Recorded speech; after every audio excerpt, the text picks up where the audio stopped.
Hey everybody, welcome back to the Lions from Lambs YouTube channel. I'm Rob Malone, I'm an elementary school teacher, and today I want to talk about a topic that's a little bit uncomfortable, but it's something that really needs to be addressed. And that's the importance of never overlooking signs of animal abuse in children.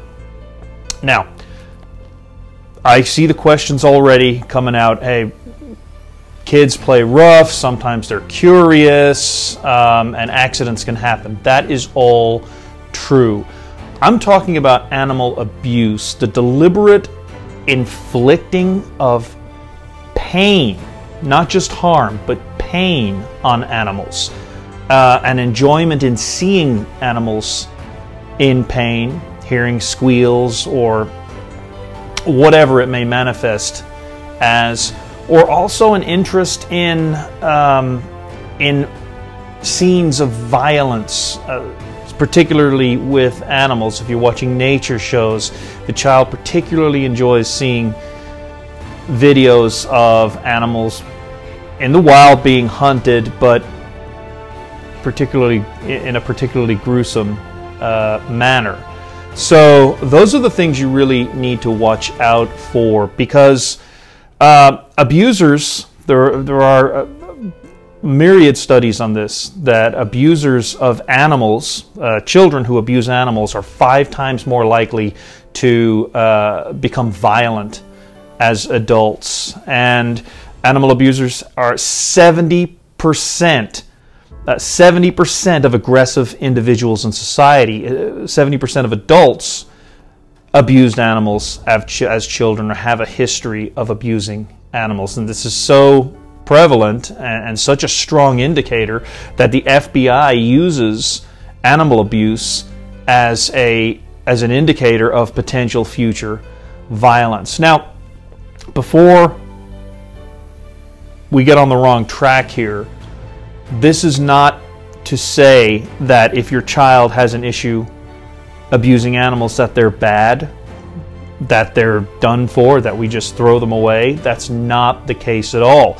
It's quite the opposite. This is about helping the child before they grow up and do something that ends up destroying both their life and the lives of others. Because if you look at the history of serial killers, mass shooters, they usually, one common thread is that they started with children. Jeffrey Dahmer started as a child abusing animals, and his parents said they knew it, but they didn't think anything of it. They just thought, well, that's just what he likes to do. John Wayne Gacy, Ted Bundy, David Berkowitz, the Son of Sam killer, all of them have a history of abusing animals as children. Nicholas Cruz, the shooter in Florida, the Parkland school shooter, he abused animals as a child, and people all saw this stuff. But again, nobody did anything because they just figured it was just a child who, had just a bizarre fascination. But the tragic fact is that had somebody recognized and intervened with those children, those people, those horrible people may have turned out different, and so many lives would have been saved from the heartache that those perpetrators caused. So again, like I say, this is not about seeing a child and saying that's a bad child and we just need to lock them away. This is about helping the child. If we can recognize these signs, we can get intervention. So specifically what you're looking for, specific things to look for, because all children have a fascination with seeing bad things happen. You see a car wreck, what happens? Everybody slows down, causes a bottleneck and a traffic jam on the freeway. Right? It is normal to have curiosity. We're not talking about going off the deep end just for one minor incident, but you're looking for patterns. And usually those patterns will become increasingly more intense. So you're looking at, they may write stories or draw pictures of animals in pain or in terrible situations. They may physically harm animals. You want to watch how children act with pets, whether they're in the neighborhood or their own pets. Indeed, if they're particularly aggressive, and I'm not talking aggressive like a lot of little boys will wrestle with dogs, and dogs love to wrestle. That's not what I'm talking about. I'm talking about being overly aggressive with an animal who clearly doesn't reciprocate, and going so far as to actually harm the animal or hurt it at the very least, pinching it, squeezing its paws, pinching its nose, things like that, pulling its hair, pulling its tail. Things like that are what you want to watch. And it doesn't mean automatically that this child is abusing the animal, but you want to watch. Does it become more intense? So you just want to watch behavior towards pets. Squirrels, things like that in the yard. Do they kill animals in the yard? Now, again, there is a natural there's a natural draw towards hunting. Children that enjoy going hunting with their daddies or their uncles, that is not abuse. That's not what I'm talking about. I'm talking about children who enjoy seeing animals in pain. And that's the big difference. The distinction is hunting, yes, you go out and kill, and whether you're for hunting or against hunting, specifically here we're talking about the welfare and the psychology of a child. So hunting is about tracking and killing an animal. Abusing an animal is about enjoying seeing the experience of seeing that animal in pain. And they're very distinct. So I want to make sure we don't make any mistakes here. I'm talking about children who enjoy seeing animals in pain. But you want to watch that. And the interventions, again, like I said, this is about protecting that child. Because if it's your child and you recognize these signs, you love your child.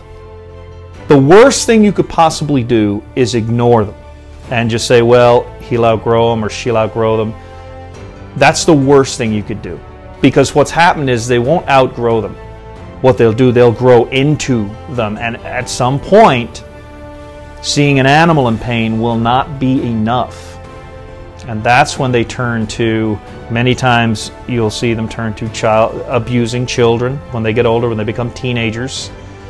There have been many cases in the news of teenagers abusing, torturing, and then killing kids.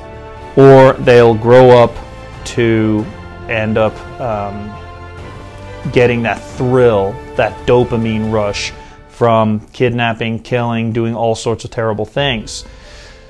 So you're not doing your child any favors if you see these signs.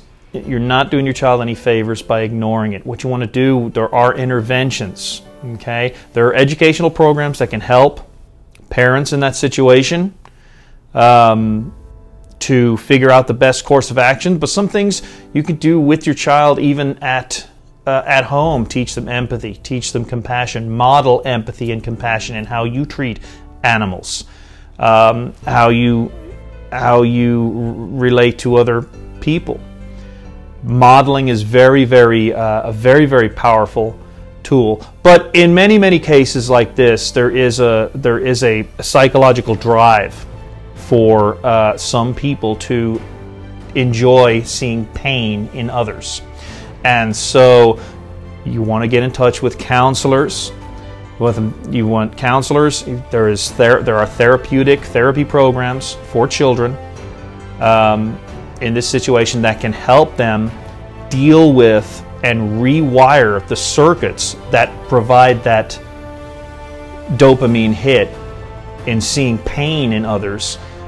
That can be rewired through proper counseling and therapy if it's caught early. Again, it's all about catching it early. psychologists, child psychologists can help. You'll find out if it's a chemical issue or a psychological issue. Once you figure that out, you can really do a lot to help that child kind of get off that bad track, because the results of missing it can be absolutely devastating for you and your child, and really for many others, and for society as a whole. It's very, very important that you report if you see suspected animal abuse, report it to the proper authorities. Animal abuse is a crime, but that's not the topic of this video right now. What I'm focusing on is the psychology of a child who abuses animals, because they won't stop. They won't outgrow it. There has to be an intervention. And we have to be pragmatic about it and realistic. And again, I've said many times, you have to see a problem as it is, not how you wish it was. You don't see it as better than it is, or worse than it is, but you have to see it as it is. And if a child has an issue, it's just like having any other illness. It has to be dealt with. It can be dealt with. It doesn't make your child a bad person.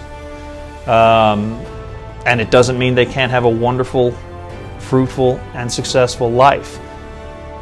But we've got to get them through this and over this, because this is an insidious disease that will only grow and cause absolute devastation in its wake. So if you found value from this video, I would appreciate you hitting that like button, and if you like the content of the channel, consider subscribing and turning on notifications so you'll be notified anytime a video is released. Have a great day. Thank you very much for your time.